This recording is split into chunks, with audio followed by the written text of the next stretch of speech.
Chapter 1. Integrating your haunted house into the community. You'll have a lot of fun building a haunted house attraction if you enjoy using your imagination and entertaining people.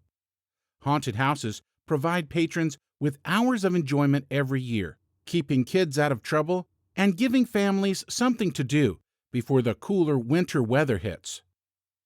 Haunted houses actually help patrons release negative emotions and experience adventure in a relatively safe environment. You'll be operating your haunted house with a team of volunteers or paid employees. These volunteers and/or paid employees should thoroughly enjoy the fellowship of working with each other to scare hapless victims during the Halloween season. Your haunt staff should experience a good feeling of being part of a cohesive group. That feeling should help you retain your staff members from one year to the next. Though many people who see or hear your marketing will only think about the theme of your haunted house, a haunted house is actually a lot more than just a place where people go to get scared. The people who work for your business and patronize your business have the opportunity to do something unique with friends and family, which has a positive impact on the community where your haunted house is located. It's important to understand that your haunted house provides a sense of community to the people who work there. That sense of community will be key in volunteer recruitment and retention. Also keep in mind that your haunted house plays a role in the community where it is located, and that working against the community that it serves will only create havoc for a haunted house that is trying to establish itself. You can start thinking about building community even before you know where your haunted house is going to be located. If you're doing your haunted house as a fundraiser, then you've obviously realized how a haunt can benefit an organization or community.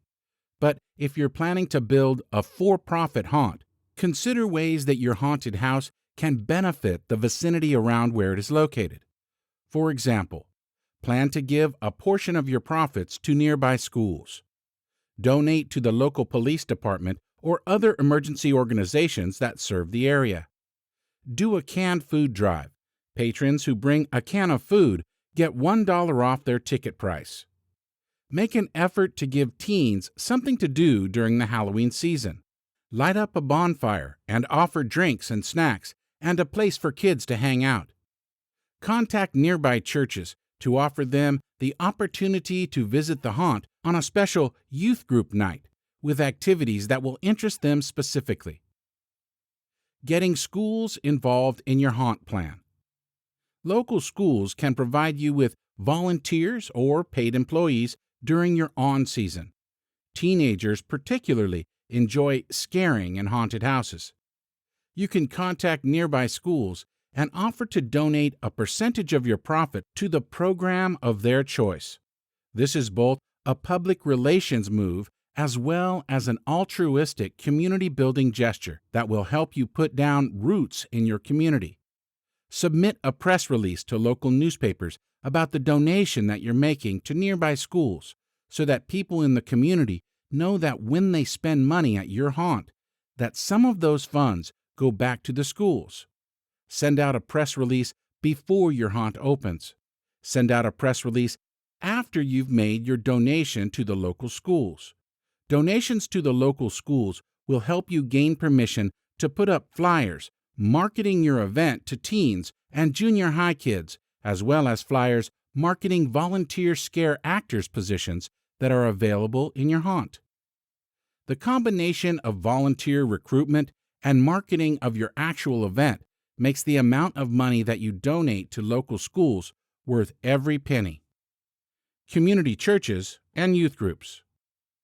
Sometimes religious groups will resist the development or support of a haunted house.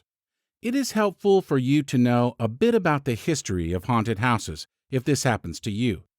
The haunted house was developed originally to convert wayward souls back to Christendom. This surprises some people. The first haunted house was actually called a hell house, and it depicted the various deadly sins and how people must suffer for them. Scenes from hell were also included in the first hell houses as well.